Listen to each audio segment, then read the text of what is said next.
خداوند کا شکر کرو، اس کے نام سے دعا کرو، قوموں میں اس کے کام کا بیان کرو، اس کی تعریف میں گاؤ، اس کی مدح سرائی کرو، اس کے تمام عجائب کا چرچا کرو، اس کے مقدس نام پر فخر کرو۔ خداوند کے طالبوں کے دل شادمان ہوں، خداوند اور اس کی قوت کے طالب ہو، ہمیشہ اس کے دیدار کے طالب رہو۔ ان عجیب کاموں کے جو اس نے کیے، اس کے عجائب اور منہ کے احکام کو یاد رکھو۔ اے اس کے بندو ابراہیم کی نسل، اے بنی یعقوب کے برگزیدو، وہی خداوند ہمارا خدا ہے، اس کے احکام تمام زمین پر ہیں۔ اس نے اپنے عہد کو ہمیشہ یاد رکھا، یعنی اس کلام کو جو اس نے 1000 پشتوں کے لیے فرمایا، اسی عہد کو جو اس نے ابراہیم سے باندھا، اور اس قسم کو جو اس نے اسحاق سے کھائی، اور اسی کو اس نے یعقوب کے لیے آئین یعنی اسرائیل کے لیے ابدی عہد ٹھہرایا، اور کہا کہ میں کنعان کا ملک تجھے دوں گا کہ تمہارا موروثی حصہ ہو۔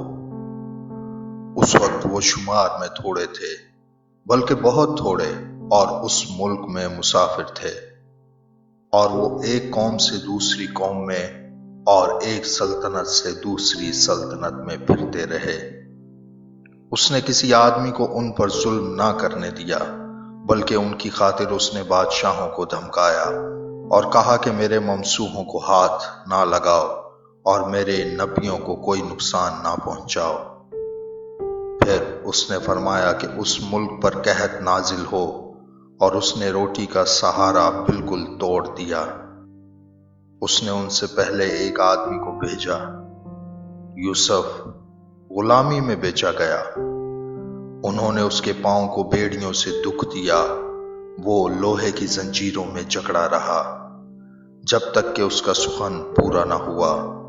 خداوند کا کلام اسے آزماتا رہا۔ بادشاہ نے حکم بھیج کر اسے چھڑایا۔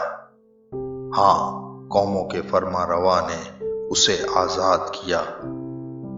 اس نے اس کو اپنے گھر کا مختار اور اپنی ساری ملکیت پر حاکم بنایا، تاکہ اس کے امراء کو جب چاہے قید کرے اور اس کے بزرگوں کو دانش سکھائے۔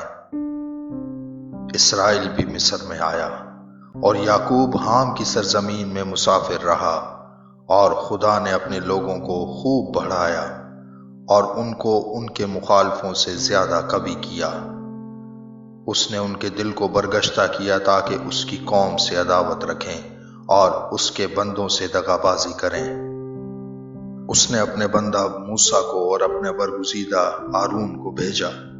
اس نے ان کے درمیان معجزات اور حام کی سرزمین میں عجائب دکھائے۔ اس نے تاریکی بھیج کر اندھیرا کر دیا، اور انہوں نے اس کی باتوں سے سرکشی نہ کی۔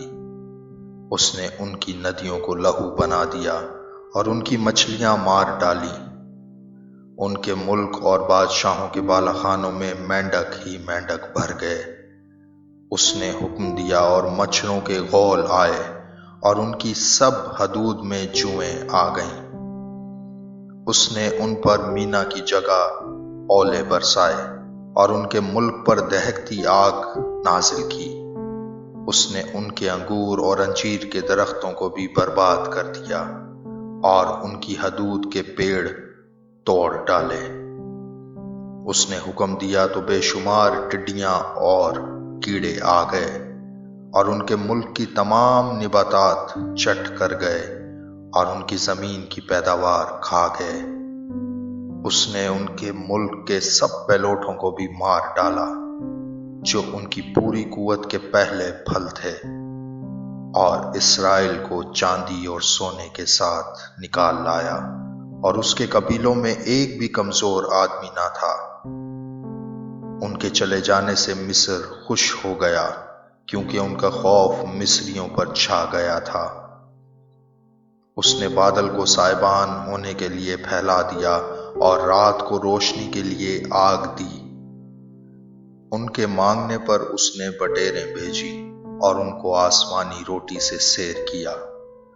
اس نے چٹان کو چیرا اور پانی پھوٹ نکلا اور خشک زمین پر ندی کی طرح بہنے لگا، کیونکہ اس نے اپنے پاک قول کو اور اپنے بندہ ابراہیم کو یاد کیا، اور وہ اپنی قوم کو شادمانی کے ساتھ اور اپنے برگزیدوں کو گیت گاتے ہوئے نکال لایا، اور اس نے ان کو قوموں کے ملک دیے، اور انہوں نے امتوں کی محنت کے پھل پر قبضہ کیا، تاکہ وہ اس کے آئین پر چلیں اور اس کی شہریت کو مانیں۔ خداوند کی حمد کرو۔ آمین۔